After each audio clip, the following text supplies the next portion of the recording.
I would like to start this video by apologizing for not uploading yesterday. It was Christmas, and I thought that I was still going to end up making a video because I wasn't busy spending time with family because we mostly celebrated on the 24th. I actually did go to make my video. It was around about like 9 p.m. or whatever. It's normally when I make my videos, and I upload them around about 3 a.m. my time, which is perfect for my American viewers and my European viewers. Kind of sucks for my Australian viewers, but that's the way I do it. However, yesterday, I ended up spending so much time playing Pokken Tournament. I kept going one more game, one more game, and then I'll go make my video. One more game, and I'll go make my video. And then I looked at the clock, and it was like 2 a.m. and I'm like, it's Christmas? Maybe people won't even want to watch a video. So I didn't bother making a video. So my apologies for that. Pokken Tournament's actually a fighting game I thought I would never enjoy anywhere near as much as I have been, because I had no idea about the core gameplay mechanics, and I'm loving it a lot. After spending so much time playing that game yesterday, I was motivated to make this video. I actually was intending to make a video like this for quite some time, but my experience I had with Pokken made me want to talk about this right now. In the past, I've talked about issues like this on my channel with the fighting game genre.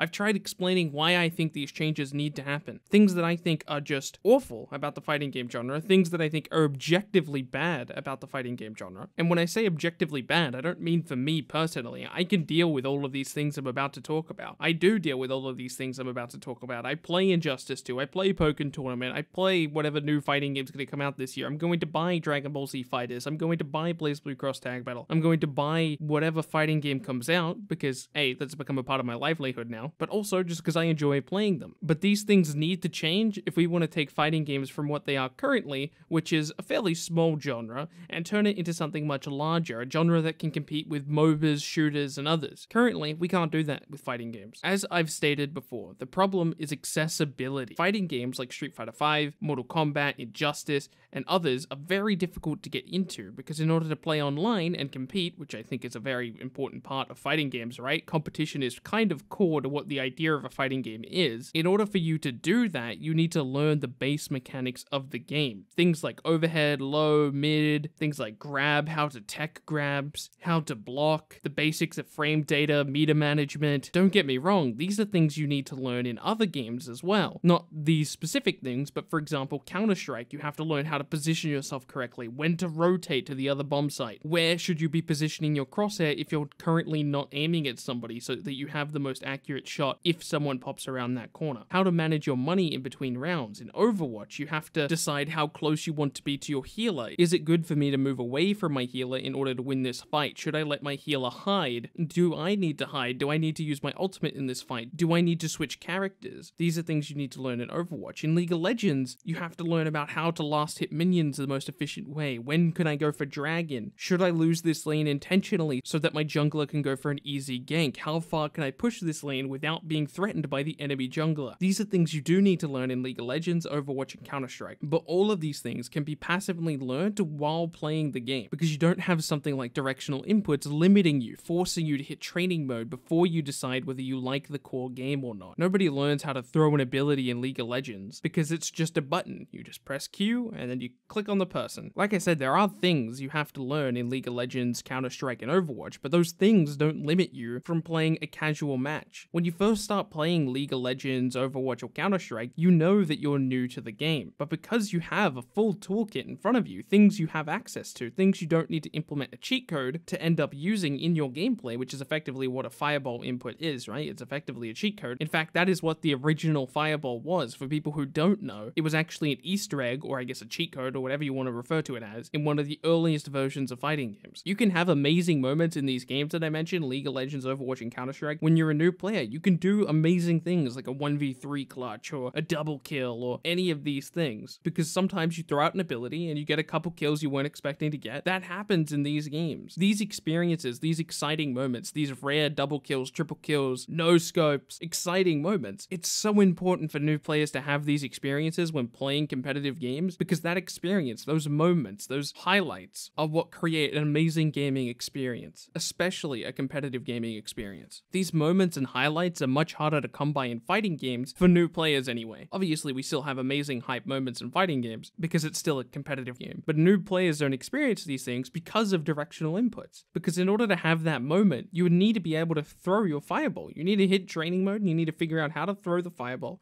You need to figure out how to do it consistently, and we aren't even talking about combos yet. We're just talking about throwing out an ability. So for this reason, I think we should not have directional inputs in new fighting games. There's not a whole lot of reason to have directional inputs in fighting games, other than that's the way it used to be. Now, in the past, I've made videos where I've talked about directional inputs, and generally the type of response I get is this: you're dumbing down fighting games, or you're making fighting games too easy. And another point is directional inputs are core to fighting games. These 2 points are just super weak. They're super easy to attack, so here's how I would attack them. If you think either of these two things, you also simultaneously have to think that Smash, Pokken, Rising Thunder are either dumbed down or aren't even fighting games at all. Smash, Rising Thunder, and Pokken Tournament all use their own system for one-button abilities, and are very competitive fighting games with lots of depth. I know this is going to happen. There's going to be a ton of people in my comment section who don't even know how a one-button system would even work, so I'm going to go into it right here. There is a ton of different methods of using non-directional inputs. You can have a cooldown and single-button system like Rising Thunder uses. You can have a system like Pokken uses, which is basically some normals are effectively special moves. For example, the light attack or light punch in Pokken is just a straight up regular punch if you're next to the opponent, but if you hold back, it's now a full screen projectile. Or you have the method that Smash uses, which is basically assigning one face button to a special button, and now based on the direction you're holding, it does a different thing. Here we have 3 different systems for one button abilities for 3 different subgenres of fighting games. You have the traditional 2D fighter, which is what Rising Thunder is, using a cooldown system, a 3D fighter, which is Pokken Tournament, using what I will call a normal input system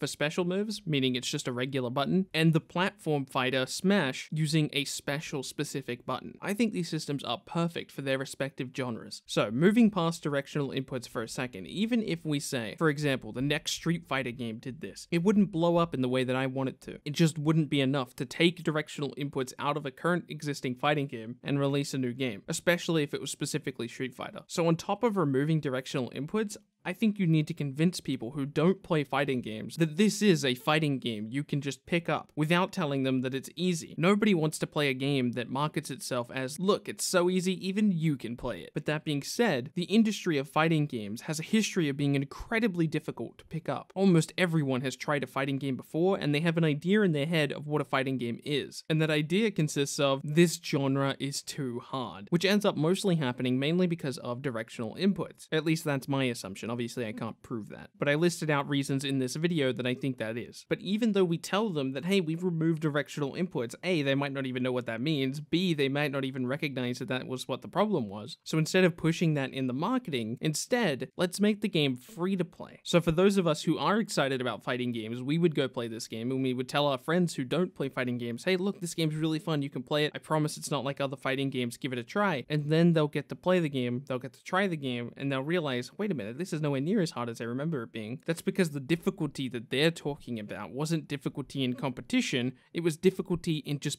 picking up the game and playing it, because there was this massive barrier of learning how to throw a fireball instead of just pressing a single button like in every other genre of game. There is a bit of a problem with going free to play, a fairly obvious one. First of all, the game would have to lock characters behind paywalls because it's not a $60 game and games need to make money. So there's a few different ways they could do this. They could just have a flat rate for each character. For example, League of Legends does that. Or you can have a $30 pack that offers you every single character. So for example, Smite and Brawlhalla do this. But in all honesty, that's probably not even needed. You could probably just get away with doing the League of Legends model. The free-to-play system would be a problem for games like Street Fighter V, Injustice 2, and others, because games like that take time to learn characters, because you need to learn the inputs of every single character, because it's not universal, right? Fireball is not a universal input depending on what character you're playing. Obviously, for players like us, we're able to pick up new characters fairly quickly because we play a lot of fighting games, especially over here on the Bilbsy channel, right? I'm a fighting game YouTube channel, so it's a little bit biased for me to ask people in this comment section how difficult it is to pick up a new character, but you can imagine how difficult it would be for especially somebody who's trying to get into the game. What if it is a free-to-play game, right? And let's say it's Injustice 2, and the character that is on the free-to-play rotation when I start playing is Green Lantern, and I have a ton of fun with Green Lantern, and the next week, it's a character like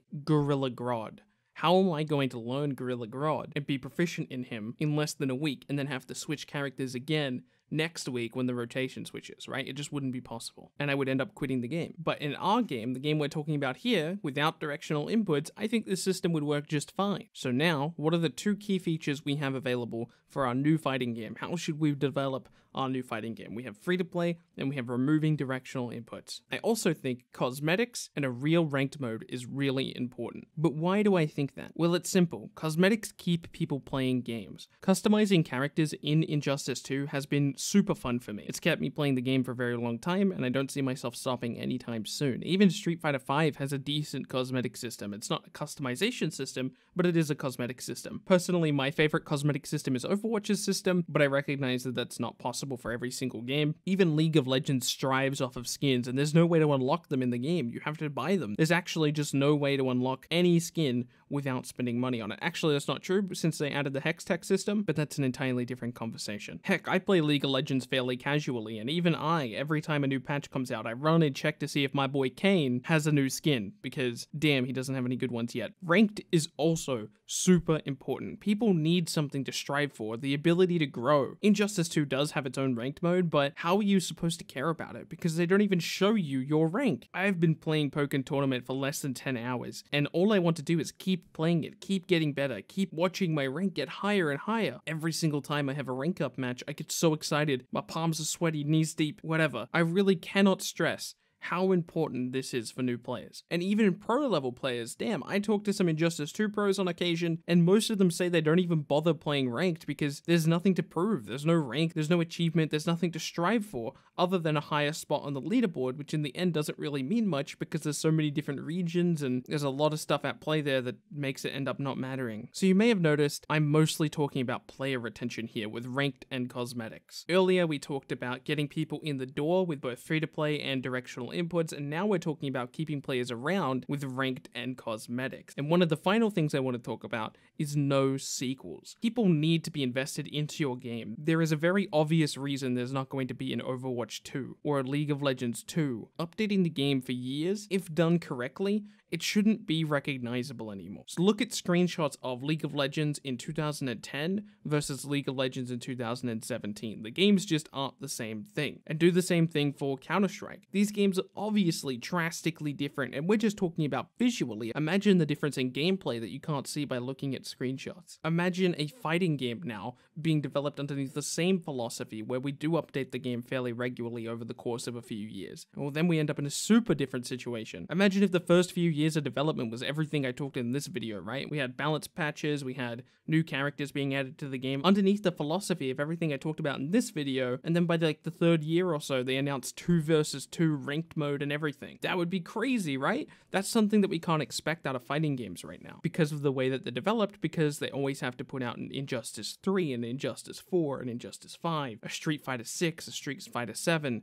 Granted, Street Fighter V has had a lot of patches, but regardless, there will be a Street Fighter 6, so when you end up in points like this, where Street Fighter V is pretty much at its last breath right now with the arcade edition, I find it difficult to jump into Street Fighter because I'm like, Street Fighter 6 is going to come out at some point, and I found myself thinking that like 3 years ago, so you just can't establish a precedent of doing multiple titles. It's just much better to update one title, especially when we're talking about a free-to-play game. Imagine if MVCI never happened, and instead MVC3 was on PC, and it was on PlayStation, and it was on Xbox, and it was free to play on all of them, and they had crossplay, and we've been getting consistent DLC updates up until now. Imagine what that roster would look like, imagine what the stages would look like, imagine what the format would look like, imagine how different that game would have been if it had been updated all these years. So here is our final list. Remove directional inputs, add cosmetics, have a real ranked mode with icons and divisions, no sequels, lots of updates and balance patches, and most of all, be free to play. Oh, and ideally, you should probably have cross-play as well, for obvious reasons. With all of this mentioned, if a new developer did any of these things, or all of these things, it wouldn't break the genre in the way that I imagine it would. The reason for that is because you really need a big developer to take their audience and throw it into this genre. Currently, there's only a few different companies who could get away with doing this. One of them is Blizzard Entertainment. Blizzard is known for reinventing genres. They did it with Overwatch. Overwatch is an incredible step up from the rest of the FPS genre in general. I think the only other FPS you can really give credence to other than Overwatch is probably Counter-Strike, and those games are so different that they're practically in different genres. Heroes of the Storm was a massive step up and a drastically different direction of looking at MOBAs. Before Heroes of the Storm, we would have considered MOBAs to be games that all have one map and a very laning focused. Heroes of the Storm took that and turned it into a very team-oriented, objective-based game with multiple maps. Super different different game Heroes of the Storm is, at least compared to any other MOBA. They did that with Hearthstone. Hearthstone is a drastically different thing than any other card game, or at least it was until games started copying what Hearthstone did, which is understandable because Hearthstone did a lot of amazing things. Blizzard would be a fantastic candidate to do everything I said in this video. Blizzard is a very passion-oriented company, so somebody at Blizzard would probably have to be particularly passionate about fighting games, and they would also have to be in a position of power to be able to make this happen. Those two things seem pretty unlikely. Honestly, a company like Nintendo could probably do this if they weren't so strange about the way they do all their creative stuff, so I'm probably actually going to eliminate Nintendo from this list. Company like Riot could absolutely do it, and I would say they are most likely to actually end up getting it done because they did end up buying out Rising Thunder, which was obviously doing a lot of what I said in this video. In fact, I think they were doing everything. Hold on. Yep, they were doing everything. Rising Thunder did everything I listed. They removed directional inputs, they added cosmetics, or at least they said they were going to add cosmetics. Have a real ranked mode with icons and divisions. They already had that. No sequels, lots of updates and balance patches, and most of all free to play. Yeah, I mean, yep, they did it. Rising Thunder did all of that, so I think if League of Legends does intend to continue the Rising Thunder legacy, obviously they're going to be the first ones to do everything on this list. When a company does this, whenever somebody does this, because at some point someone will do this, because not to stroke my own ego, but I feel like this is a pretty obvious chain of events. This is eventually going to happen. The fighting game genre is going to have to change at some point if it wants to compete with those other genres, and the things I laid out in this video are the perfect way to do it. So I know this was a super long video, and my apologies for that. I'm looking at my Reaper recording software right now. It's telling me that this video is 28 minutes, so after being edited, it's probably going to be like 15. So yeah, super long video. My apologies for that, but I needed to talk about this because I think it's super important, and I think we all need to pay more attention to the genre. Yeah, I'd love to hear you guys' opinions. You guys know who it's been. It's been Bilbsy, and I will see you in tomorrow's video.